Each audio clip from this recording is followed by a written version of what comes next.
Tell me a bit where this experience comes from, where Baobab first originates. The Baobab experience starts in spring 2015, and it's probably the biggest experience of citizenship, of civil society helping migrants with so many migrants, with big numbers. Since spring 2015 to now, we've had over 70,000 migrants passing by our camp, and we called it Baobab Experience for two reasons. First of all, we wanted to give an international name because we have many volunteers and activists from all over Europe and all over the world. And second of all, because it is an experience, it changes. You never know what will happen tomorrow. We've had 20 evictions by the government and by the police, both local and national government. And now it's a few months we're here. It's probably the longest time without evictions since 2015. And it's formed by citizens, young, old,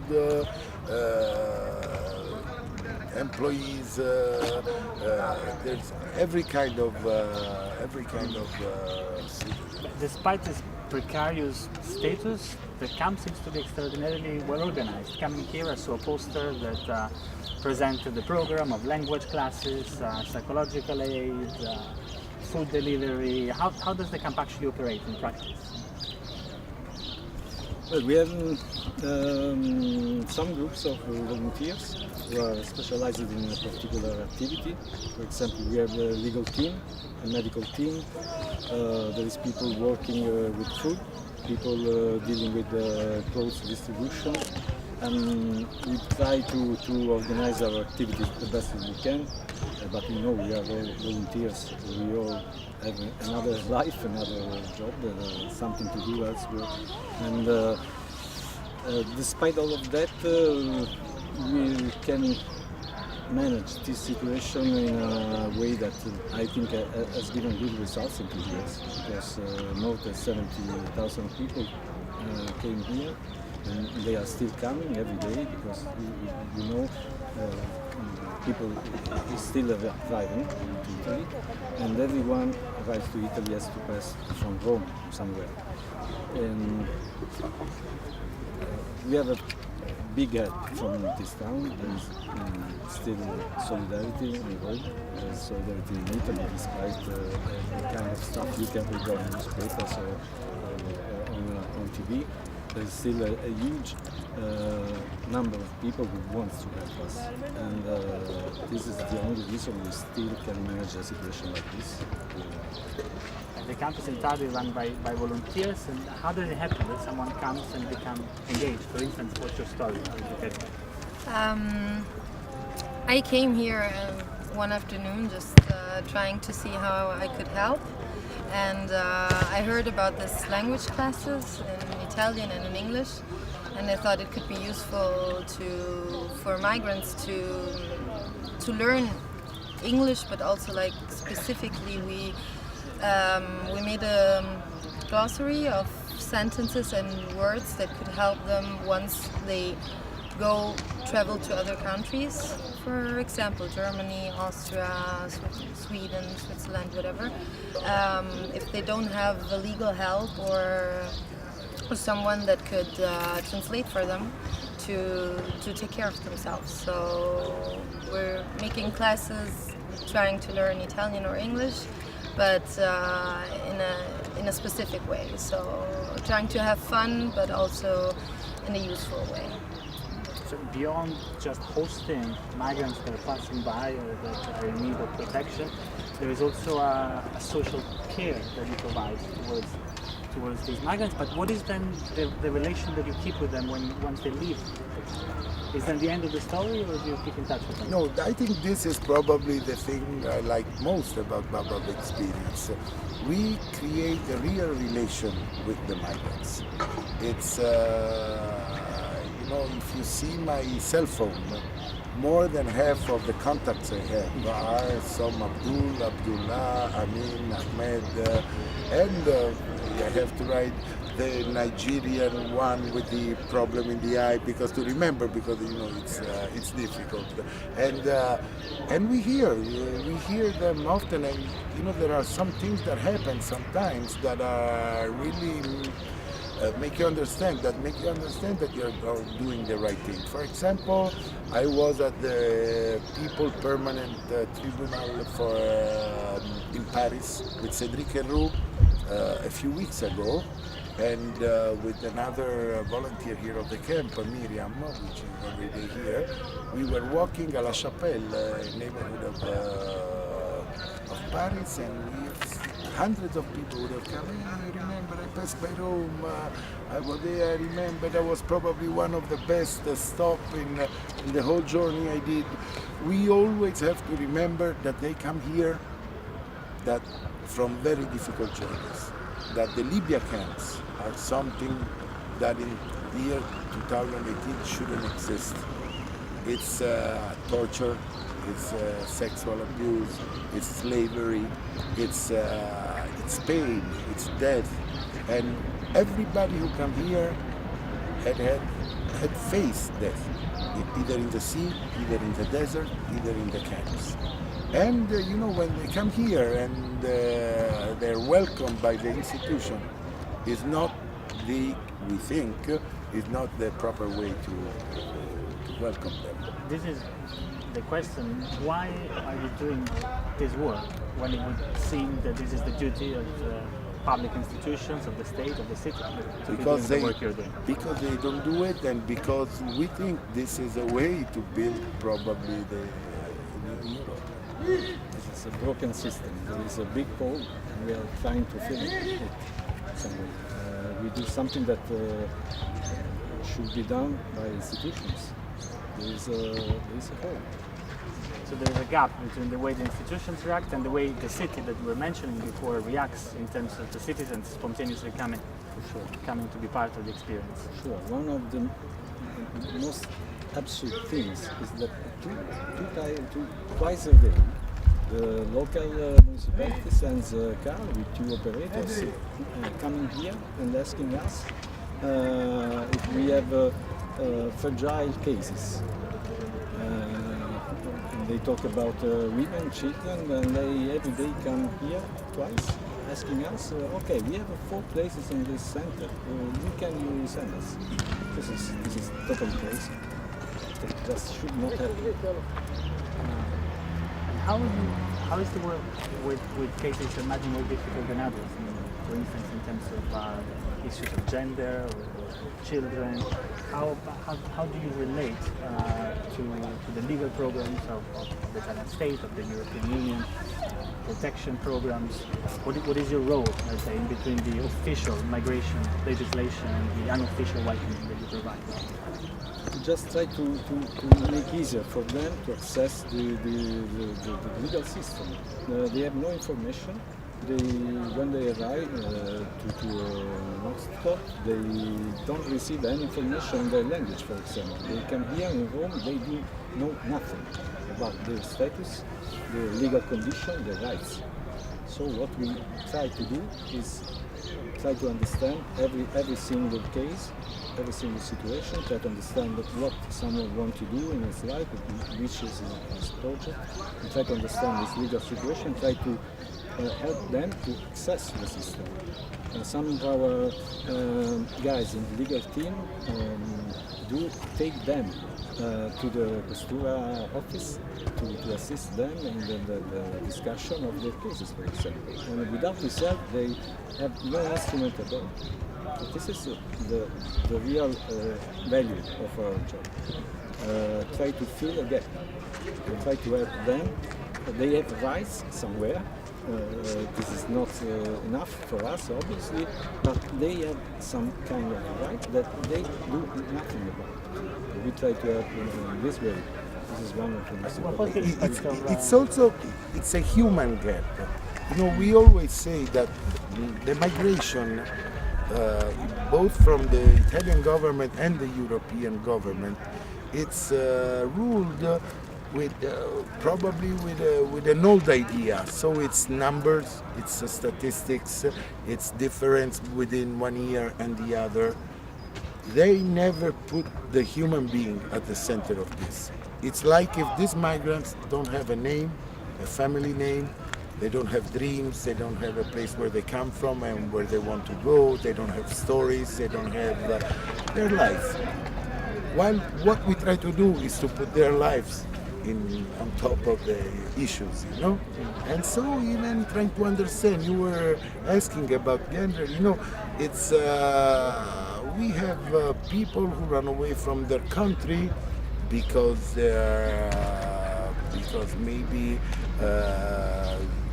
being homosexual in some countries is not such an easy thing. I mean, it's not easy even in Europe. Imagine in an African country. But I think we are making an experiment because, you know, to have, for example, a homosexual young boy here and making understand a lot of Africans who maybe come from an homophobic culture. That helps. This kind of welcoming can make also so that even people who have different culture can understand. I mean, we get something, they get something, we all get, and I think really we make we can build a better country and a better continent. Absolutely. It's but to do this, you have to know them. You have to call them by name, not by numbers. You know, now in some northern region of Italy, they say we put a bracelet with a name. It reminds us something that we don't. It's not difficult to learn their names and you have to talk with them. You talk, and know what your problem, what you want to do. And if we don't start investing in psychologists, in language and cultural mediators, in a few years we will also, we could probably have a situation with a generation of migrants with problems because for years they weren't accepted as human beings during the journey and then also in Europe. I think that what also distinguishes Baobab from other organizations is that the English course, but it's not only that, it's we, as he said, we're all the same, we're friends.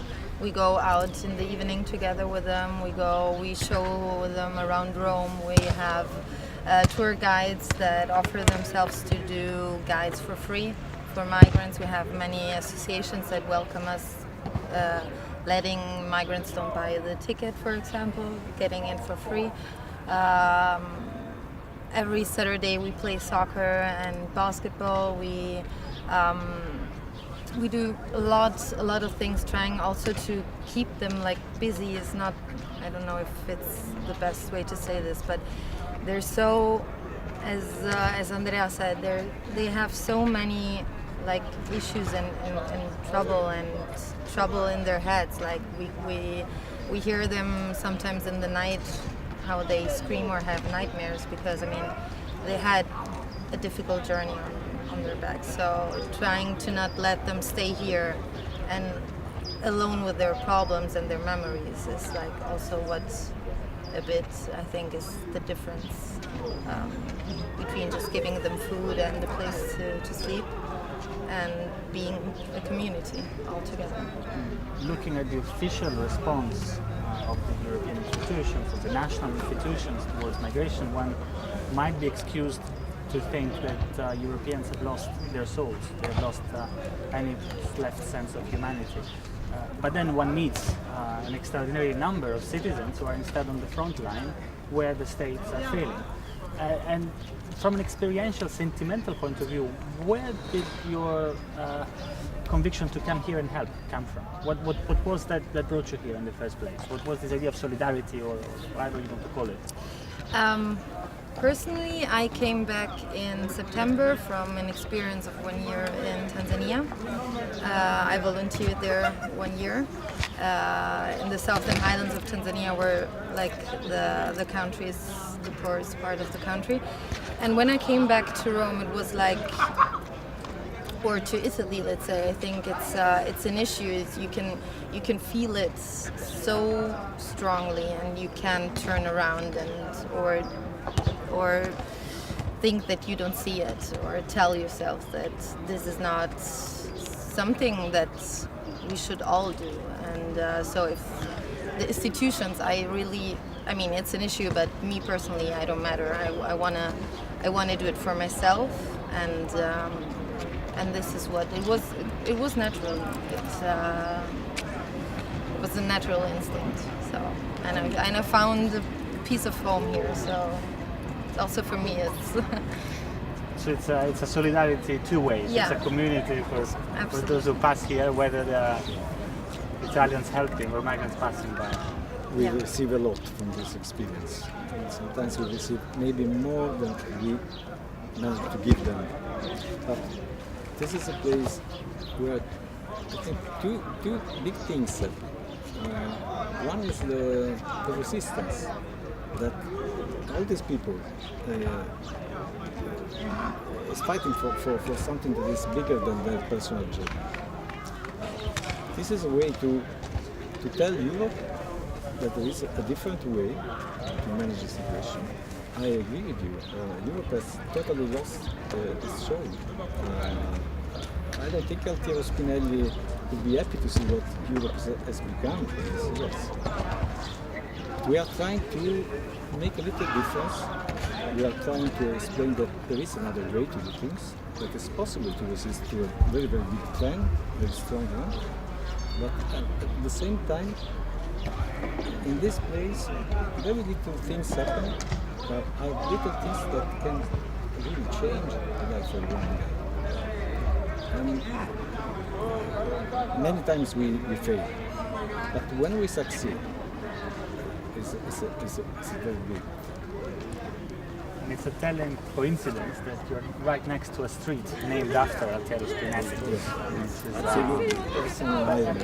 This question of the political nature of solidarity, because once upon a time solidarity was a very politically charged concept.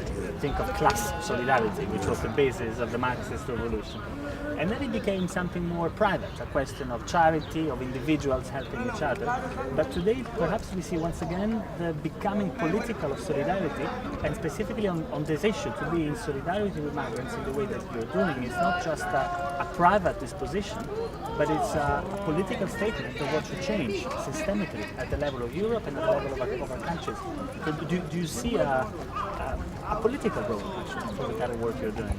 I think that it's something is changing finally. In the sense, I'm 50 years old. I've been always involved in politics and social issues, national and international. And the last 20 years in Italy and in Europe, but especially in Italy, have been the death of politics. There hasn't been one single battle that could talk to so many people, that could put you in contact with other people of other regions of Italy, that could put you in contact with citizens of other European countries. And it's the first time that it happens. And it's strange because I have a very I come from a very ideological culture, But I understood that this fight is not ideological, first of all. It's for human rights. So you can have the 15-year-old anarchist here and the old lady who worked with the church helping homeless. And they will go along very well. And they have so many things in common that probably before they didn't know. And then you might bring the old lady who worked with the church to help homeless to a big demonstration against the fascist xenophobic parties. And you can bring the young anarchist to give food in a very Christian solidarity way to some homeless somewhere in the Roma suburbs. So something has changed. And it has changed, as I was saying, in a European way. this is the first time I really feel I'm fighting. I feel a European citizen, you know, and it's the first time I feel it. I mean, I felt myself citizens of the world since I remember, but it's the first time that fighting for some things, trying to make some issues like the issues on solidarity of migration, trying to make them grow. I feel a European citizen, and that's why I'm happy. I go to Greece, I go to Ceuta Melilla, I go in Barroya in France, I go to Bruxelles, I go to Sweden, I go to England. And it's always me, and the people I meet could come here and do the same things. It's probably the first time, and that's both interesting, but I think it's also very important. Because as I was saying, it is a new challenge for Europe, and especially for all those persons who in the last 20 years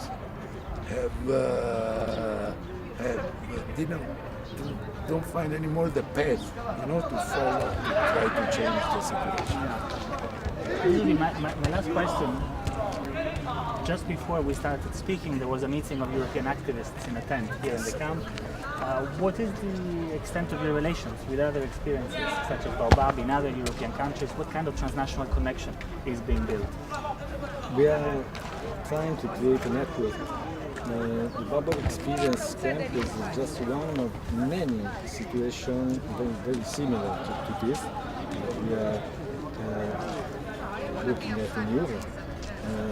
Every big town has a place like this. There is European politics, you know, the Turkey deal and the deal with Libya, the process of pushing abroad the borders of this continent is producing effects that we all are seeing in Europe everywhere. We are trying to connect with other groups of activists to share our practices, to share a common path towards a more efficient form of resistance towards economy. In the last years, we had many occasions to spend time with other activists along the Italian border, for example. Just today, we had another meeting with a group of volunteers coming from Spain, Croatia, Greece, and everywhere you look at the same situation. We think that the moment has come to try to expand our network, to try to find a better way to defend what we are doing here. And we have to do it together somewhere. It's really a tough task because, you know, we are volunteers, so we have to manage this camp. Every one of us has so few resources in human and financial terms that makes very difficult to make these steps. But this is a very, very important thing to do. And we are constantly trying to expand our network and try to do things together in a better way. And once again, as you see that there are two Romes, the Romes of the institutions that evicts you and the Rome of the citizens that help you, you see that there are two Europes. There is the Europe of the EU-Turkey deal, and then there is the Europe of active citizens that return the soul that the institutions are taking away from our continent through the work that's a general trend. It's a general trend. Thank you so much. Thank you for your work. Ci sono i tuoi cosi.